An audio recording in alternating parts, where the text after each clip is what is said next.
अब यहाँ पे आप देखेंगे सीड में आप सिंपली देख सकते हैं कि जब फर्टिलाइजेशन कंप्लीट होता है तो साइमल्टेनियसली याद रखेंगे, जैसे ही फर्टिलाइजेशन कंप्लीट होता है पूरा का पूरा फ्लावर जो है धीरे धीरे चेंज होने लगता है। ठीक है, चेंज होने का मतलब क्या है कि सबसे बड़ी बात, जैसे ही फर्टिलाइजेशन होगा, फर्टिलाइजेशन कंप्लीट होता है, ओवरी जो है फ्रूट में कन्वर्ट होना स्टार्ट हो जाती है। किसमें? फ्रूट में।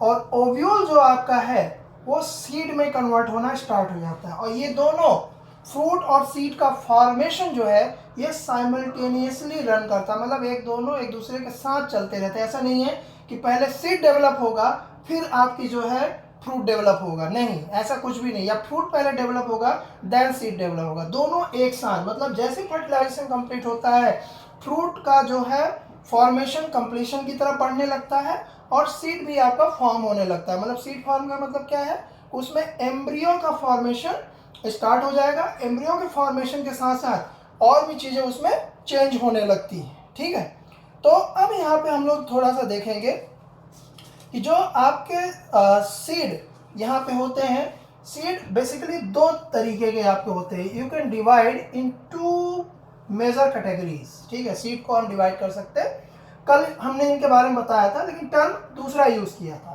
तो इनको हम कह सकते हैं एल्ब्यूमिनस, एल्ब्यूमिनस सीड। ठीक है, और दूसरा होता है नॉन एल्ब्यूमिनस सीड। ठीक है, तो जैसे हमने कल आपको बता दिया था क्लियरली कि एल्ब्यूमिनस सीड का मतलब होता है एंडोस्पर्म।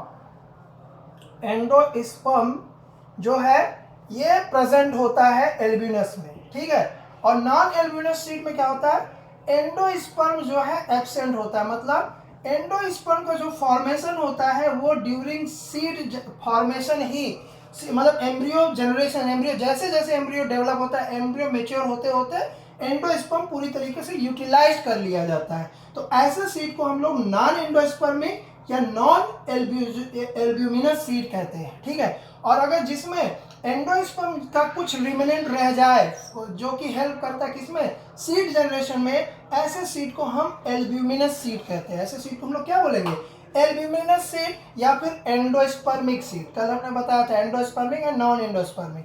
ठीक है, तो ये दो कैटेगरीज आपकी यहाँ पे मिलती हैं। एल्ब्यूमिनस सीड में अगर हम जाएं एग्जाम्पल में gram, pea and most of the dicot इसमें जो है इस कैटेगरी में आ जाते हैं। ठीक है, या सॉरी पल्सेस फैमिली आपकी यहाँ पे इन्वॉल्व हो जाती है। और अगर हम नॉन एल्ब्यूमिनस की बात करें, ठीक है, सॉरी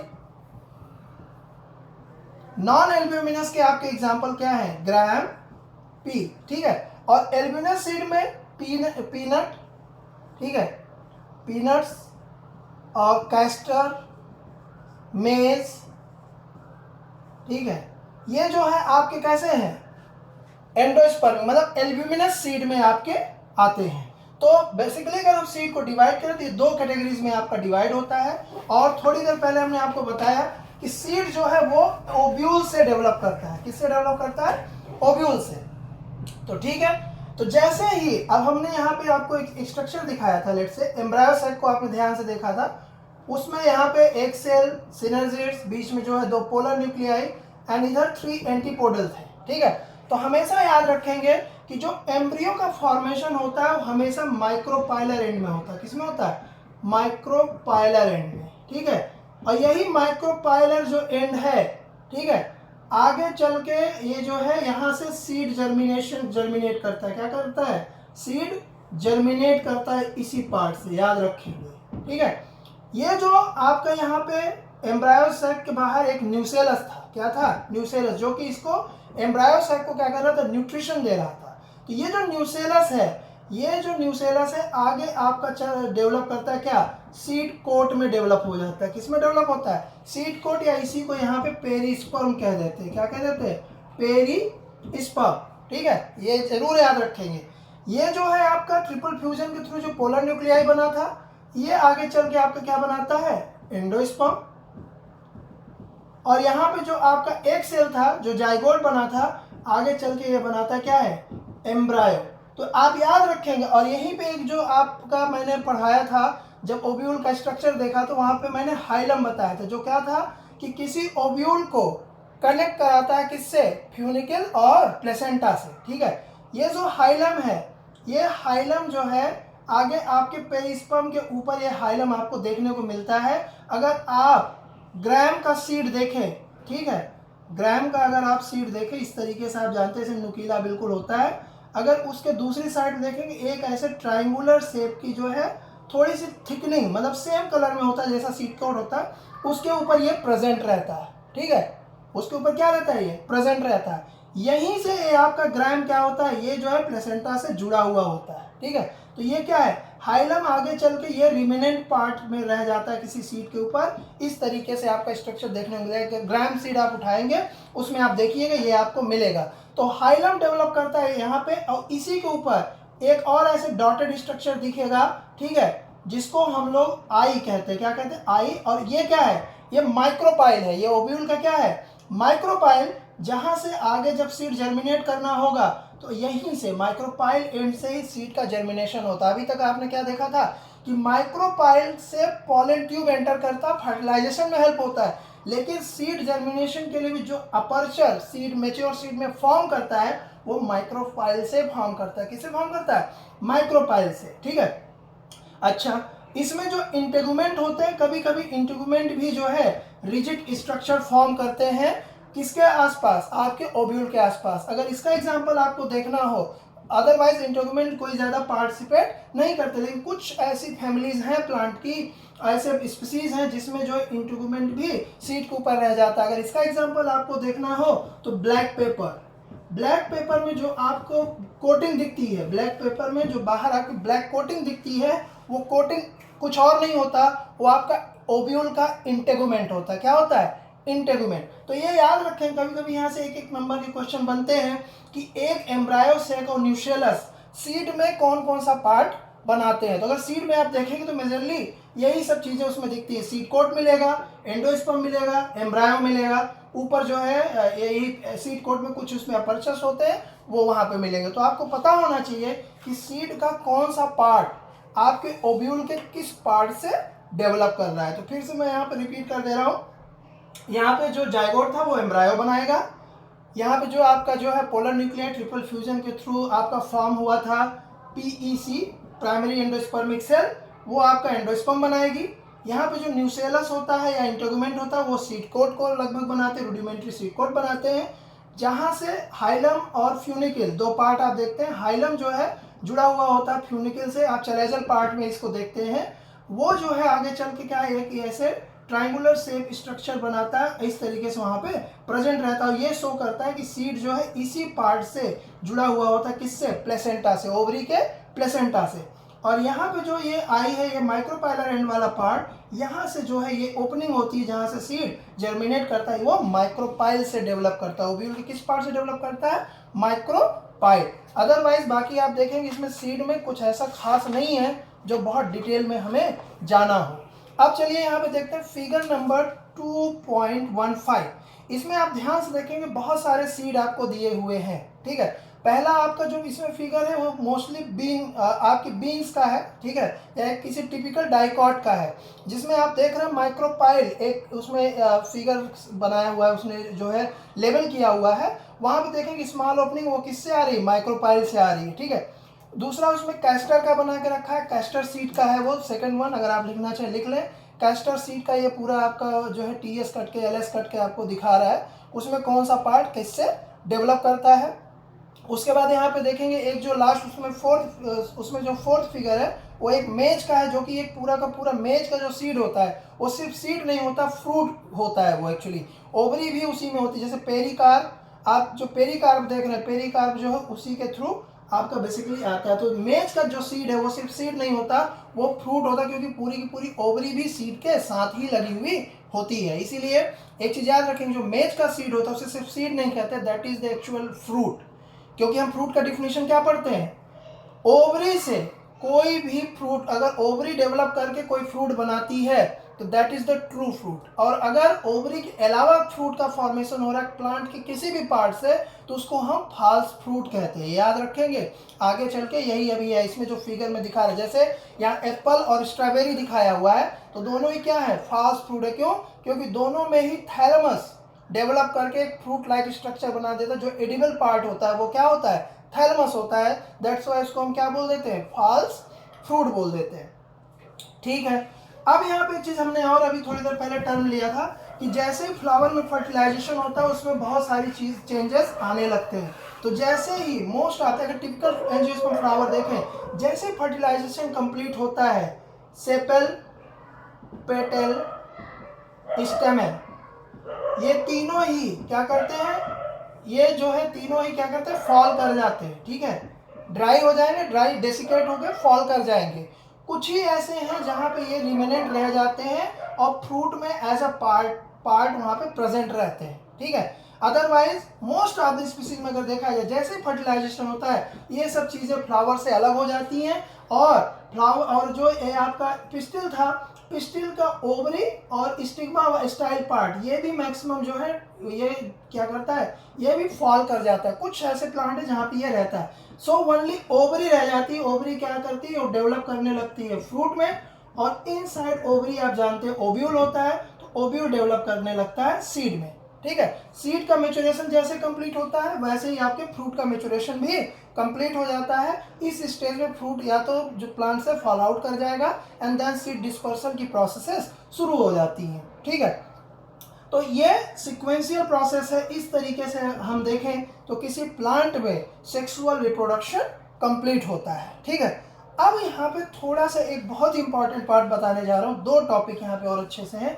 एक तो है कि सीड जो है, ठीक है, यहाँ पे जो है सीड जो है, सीड की नेसेसिटी क्यों है, सीड बनता क्यों है, सीड अगर ना हो इससे फार्मर को क्या एडवांटेज है।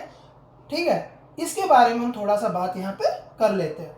तो आप जानते हैं हमने हमेशा कहा था सेक्सुअल रिप्रोडक्शन हमेशा उस समय पे होता है जब मोस्टली कंडीशन अनफेवरेबल होने लगती हैं। फॉर एग्जांपल व्हीट का क्रॉप अगर आप देखें तो व्हीट का क्रॉप मई जून में अपने आप को सस्टेन नहीं कर सकता। ठीक है, अप्रैल मई जून में वो अपने आप को सस्टेन नहीं करा सकता, वो विंटर क्रॉप है। तो ठीक है, वो आप जानते हैं अक्टूबर में हम इसको जो है क्रॉप फील्ड में डालते हैं, जनरली मोस्टली अक्टूबर नवंबर में, और इसको जो है आप अक्टूबर नवंबर देखें, इसमें जो है फ्लावरिंग शुरू हो जाती है जैन फेब में, और फ्रूटिंग इसमें कंप्लीट हो जाती है मार्च अप्रैल तक। इसको हम हार्वेस्ट कर लेते हैं। तो क्यों मार्च अप्रैल में ही इसको हम हार्वेस्ट करते हैं? इसका मतलब यह है कि प्लांट जो है उसके बाद का सीजन जो है टॉलरेट नहीं कर सकता है, तो क्या करता है, अपने आप को वो सीड के फॉर्म में प्रिजर्व करता है जिससे वो अपनी जनरेशन को बचा सके, और जब फिर से फेवरेबल कंडीशन आए तो ये सीड जर्मिनेट करके एक न्यू वन का फॉर्मेशन कर दे। तो इस एग्जाम्पल के थ्रू हम थोड़ा सा एक सीड की नेसेसिटी को थोड़ा सा जानते हैं। तो ये इसलिए होता है। तो अब हमने क्या कहा, अनफेवरेबल कंडीशन में फॉर्म होते हैं। ठीक है, कोई बात नहीं, लेकिन फार्मर को इससे क्या एडवांटेज है? ऑब्वियसली फार्मर हो या ह्यूमन काइंड हो, कोई भी हो, अगर सीड नहीं होता तो हम किसी भी मतलब फूड को लंबे समय तक स्टोर नहीं कर सकते। आप जानते हो पोटैटो क्या है, एक ट्यूबर है, उसको अगर हम कोल्ड स्टोरेज में रखें तो कब तक रख सकते हैं? अगर उसको हम 1 साल रख देंगे तो उसका कास्ट इतना आ जाएगा कि आप उसको जो है टॉलरेट नहीं कर सकते, और 1 साल से ज़्यादा आप पोटैटो प्रिजर्व ही नहीं कर सकते। 1 साल बहुत हो गया। ठीक है, बेसिकली देखा जाए तो 6 से 7 महीने पोटैटो को क्या करते हैं हम लोग, पोटैटो ट्यूबर को स्टोरेज में रखते हैं। लेकिन सीड अगर है, व्हीट को आप चाहे 10 साल स्टोर करो, कोई प्रॉब्लम नहीं। आप अपने घर पे बिना कोई कंडीशन क्रिएट किए व्हीट को साल, 2 साल, 3 साल तक आप रख सकते हो। ठीक है, तो व्हीट मतलब सीड जो है, सीड हमें क्या चीज प्रोवाइड करता है? सबसे पहला हमें जो है वो फीचर देता है, दैट इज स्टोरेज, कि हम उसको स्टोर कर सकते हैं, फूड को हम स्टोर करके रख सकते हैं। सीजन हो ना हो हमारे घर पे फूड हमारे लिए अवेलेबल होता है, क्योंकि ये प्लांट में जो सीडिंग मिलती है इसकी वजह से। अदरवाइज अगर हम व्हीट पे डायरेक्टली डिपेंड रहते 4 महीने तक मिलता, और जो ये सीड बने थे अगर ये तुरंत डिस्ट्रॉय हो जाते तो हमें जो है बाकी टाइम पे जो है व्हीट वगैरह या ये सब फूड प्रोडक्ट हमें नहीं मिलते। सीड हमें क्या प्रोवाइड करता है? सबसे बड़ी बात ये पहला प्रोबेबिलिटी देता है स्टोरेज का। दूसरी सीड हमें क्या देता है? बहुत सारे सीड ऐसे भी देखे गए हैं जो 1 ईयर, उनमें जो वायबिलिटी होती है, जर्मिनेशन की जो कैपेबिलिटी होती है वो 1 ईयर, 2 ईयर, और बहुत सारे ऐसे हैं। आपकी बुक में 2 एग्जाम्पल दिए हैं। एक तो 10,000 ईयर के बाद भी वो जर्मिनेट करता है, फ्लावरिंग करता है। एक और आपकी बुक में दूसरा एग्जाम्पल दिया गया है कि वो 2000 ईयर तक वो सीड में वायबिलिटी बनी रहती है। तो सीड बेसिकली हमें यही 2 बेसिक फीचर हमारे फार्मर्स को या ह्यूमन काइंड को प्रोवाइड कराता है। पहला, हम उसे लंबे समय तक लो कॉस्ट में क्या कर सकते हैं? स्टोर कर सकते हैं, और उनकी जो ये वायबिलिटी की कैपेबिलिटी होती है तो हम उसको एज अ सीड 3 से 4 साल तक भी आराम से हम यूज कर सकते हैं, जो कि और किसी चीज़ में ये कैपेबिलिटी नहीं मिलती है। सेक्सुअल रिप्रोडक्शन के थ्रू ये प्रोसेसेस हमें देखने को नहीं मिलते हैं। ठीक है, तो that is the advantage of seed farming for the farmers. ये क्वेश्चन कभी कभी बन जाता है क्योंकि ये ऐसा क्वेश्चन है जो थोड़ा सा थिंकिंग का है, ये डायरेक्ट नहीं होगा। आप सोचेंगे चैप्टर 2 से क्वेश्चन ऐसे कैसे आ गया, कोई कंडीशन यहाँ से बन सकता है, किस तरीके का सीड है ये, तो आपको पहचानना पड़ेगा। ये क्वेश्चन आ सकता है कि सीड का एडवांटेज क्या है, कि सीड क्यों बन रहा है, क्या नेसेसिटी इसकी। तो that is the advantage of seed farming and other thing. और ये जो कैपेबिलिटी सीड से हमें मिलती है वो मिलती है डॉर्मेंसी की वजह से। किसकी वजह से? डॉर्मेंसी। और डॉर्मेंसी के लिए आप जानते हैं कौन सा हार्मोन जो है रिस्पॉन्सिबल होता है? Abscisic acid. कौन सा? एब्सिसिक एसिड, जिसको हम बोलते हैं ABA। क्या बोलते हैं? ABA। ठीक है, तो सीड डॉर्मेंसी जो होती है, यही जो ये कैरेक्टरिस्टिक है, डॉर्मेंसी एक फीचर है सीड का, जो नेसेसिटी है। हर एक सीड इसको लगभग फॉलो करता है। जो सीड नहीं फॉलो करते वो सीड फॉर्मेशन के बाद तुरंत जर्मिनेशन करने लगते हैं, उनकी वायबिलिटी इमीडिएट होती है। ऐसे सीड को हम स्टोर ज़्यादा टाइम तक नहीं कर सकते हैं। ठीक है, लेकिन जो सीड का एक्चुअली ये मेन फीचर, एक्सेप्शनली वो चीज़ें मिलती हैं, वो डॉर्मेंसी में नहीं जाएगा। नहीं तो मोस्ट ऑफ द 99.9% सीड जो हैं वो इस कैरेक्टरिस्टिक को फॉलो करती हैं, और इसी कैरेक्टरिस्टिक की वजह से हम सीड को स्टोर कर सकते हैं, लंबे समय तक एज अ फूड यूज़ कर सकते हैं, लॉन्ग टाइम तक उसको हम एज अ सीड यूज़ कर सकते हैं टू जनरेट न्यू क्रॉप। ठीक है, तो ये जो डॉर्मेंसी है, ये डॉर्मेंसी अंतिम फीचर जैसे ही एम्ब्रियो डेवलप होता है, इसीलिए बहुत सारे सीड ऐसे हैं जो एंडोस्पर्म को फिनिश कर देते हैं, ख़त्म कर देते हैं, और वो लंबे समय तक अपने आप को प्रिजर्व करा के रखते हैं। और होता क्या है, सीड में हमें मॉइस्चर कंटेंट, सीड को स्टोर जब किया जाता है तो ये एक चीज़ मैं बता दूं, उसका जो है